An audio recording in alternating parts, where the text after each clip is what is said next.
Are there any questions? These available programs are for retrofitting schools or strictly new construction? Both. We leave it to the discretion of the districts.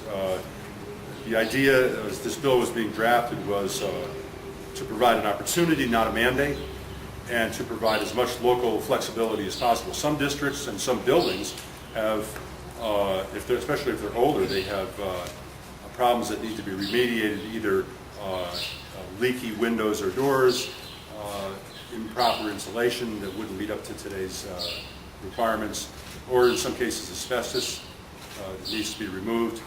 The more modern buildings that are constructed to be more efficient, perhaps those districts would choose to add photovoltaic cells or geothermal heating and cooling or other kinds of technology. So it's up to the school district to make the decision.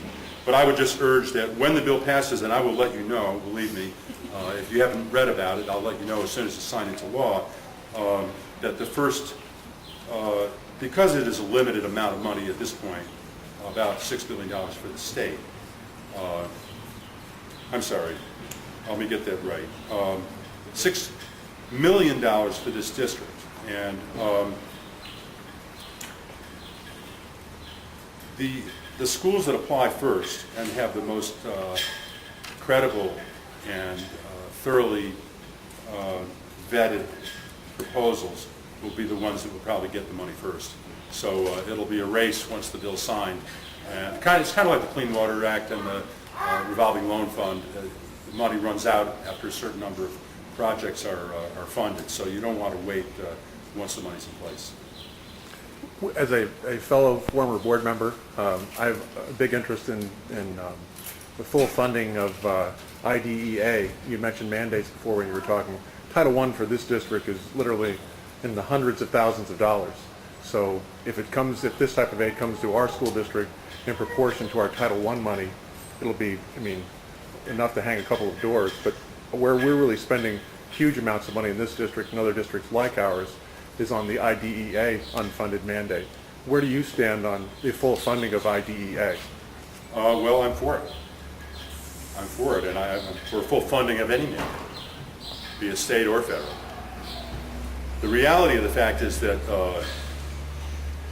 under the current administration and with the largest deficit in this country's history, the largest national debt in the nation's history, the largest balance of trade deficit in the nation's history, and the greatest personal indebtedness, credit card debt, mortgage debt, et cetera, in the nation's history, we're in a difficult spot to come up with these funds. Everybody can say, I want to do it. We'd love to fully fund IDA.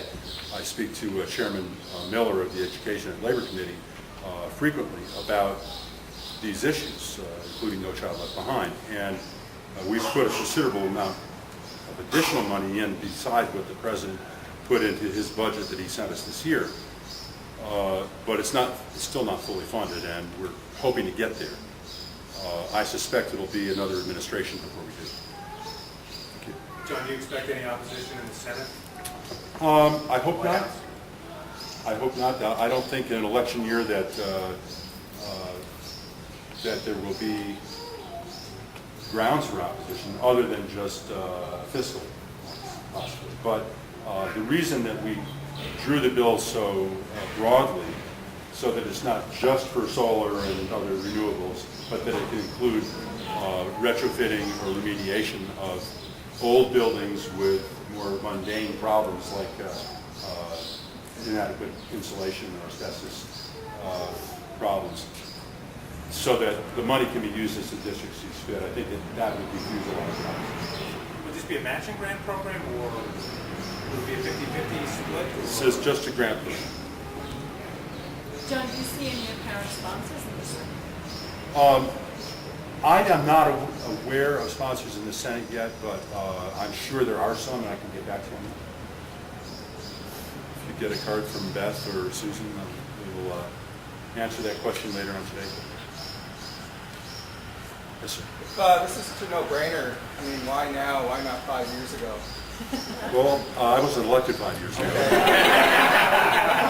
I wasn't brought here for that question. No, you're right. I mean, I've been working for 30 years on alternative energy and efficiency, and founded a group called Musicians United for Safe Energy in 1979, which raised over $1 million in '79, and gave it away in small grants, averaging $5,000 per grant, to solar, wind, geothermal, conservation, and education programs around the country. Money raised by musical events and a movie and a record. And if the government had been doing the same thing 30 years ago, we would not probably be at war today. We wouldn't have the balance of trade deficit we had today. We wouldn't have the loss of jobs overseas that we have today, and we would have probably invented the Prius. But or be ahead of the game in these, alternative, hybrid technologies, or plug-in hybrids, or thin film photovoltaics.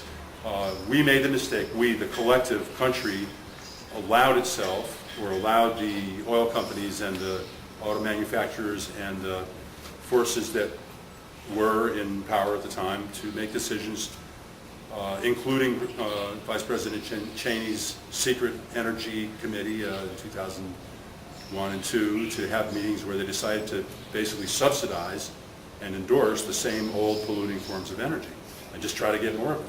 And first of all, they're finite. Secondly, they're polluting not just global warming and climate change, but asthma and emphysema and acid rain and wars in unstable parts of the world, and funding the madrasas with our oil dollars by the billions when we have to turn to China and Japan and other countries to borrow it, so that our hands are tied and we lose our sovereignty, and that we can't be honest with the Saudis about what's happening in human rights in their country, or about their funding of jihad, basically, and we can't be honest with the Chinese about Darfur or North Korea or Tibet or the Falun Gong, or any number of things that we might want to tell them our real views of, but we're afraid that they won't buy our next bond issue.